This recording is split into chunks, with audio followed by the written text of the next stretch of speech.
politicamente. Eu tô amarrando essas coisas, porque se a gente não amarrar, a gente não entende a razão da gente não conseguir.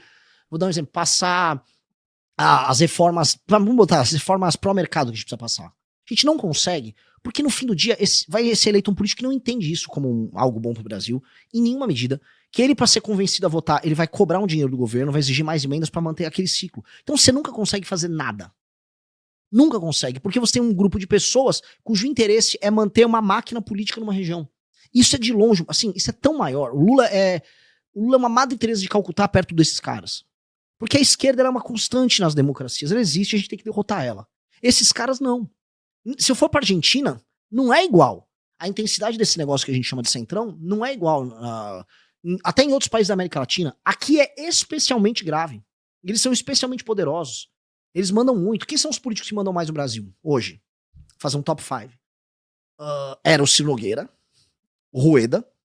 Vamos botar o Lula presidente da República. Vou botar o Alcolumbre, com certeza. Talvez... e o Kassab. Tirando o Lula, que é de esquerda, o que os outros têm em comum? Todos do centrão. Todos do centrão. Tem alguma posição política desses caras? Nenhuma. Tem algum projeto de Brasil? Nenhum. São todos, basicamente, caras do centrão que ganham dinheiro com isso. Não é o Bolsonaro, o poder relativo do Bolsonaro é mínimo. O do Flávio é mínimo.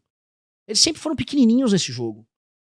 E isso explica, inclusive, por que eles governaram, deram o governo pro centrão. Então, a gente precisa mudar isso. Não tem ninguém bom, não tem ninguém com QI maior de 110 ali no meio. O Ciro Nogueira é um idiota, cara. É um cara que participava das festas do Vorcário e ficava voando com os caras de bet que pagava ele.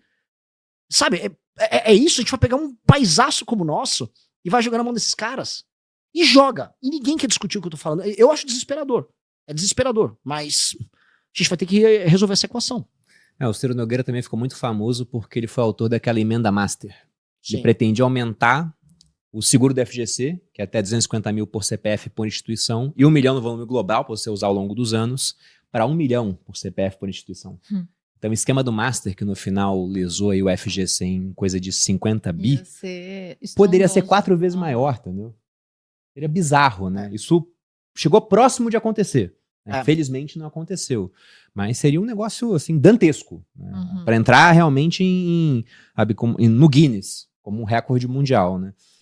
Cara, e ele ficou, lembra, você viu o vídeo dele? Ficou bravo que não passou. É um absurdo. Só os bancões não querem que o povo tenha uma garantia.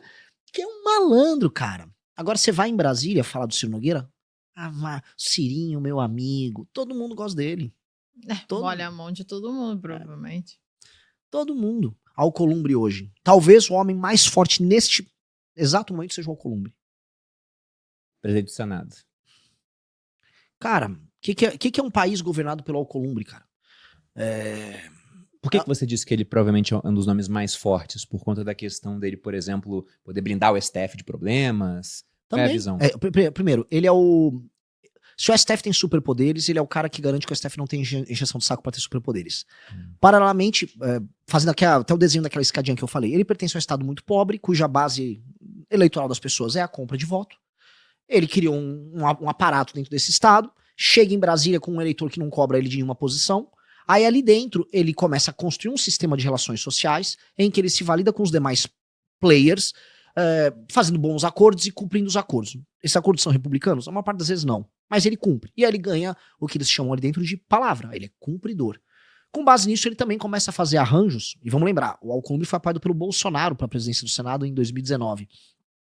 Ali, com o poder acumulado, ele começa a criar, vamos dizer, arranjos com o próprio STF e com o próprio Executivo, que deixam ele super poderoso. Ele também começa a fazer negócios. E ele começa a garantir que os negócios sejam cumpridos.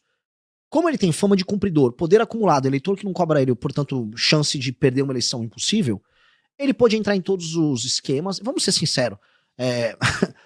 Ele estava indicando, me corrijam aqui, ele sim, o Otto Lobo para CVM. Ele é junto com o Vorcar, um dos caras que estava indicando o presidente da Comissão de Valores Imobiliários.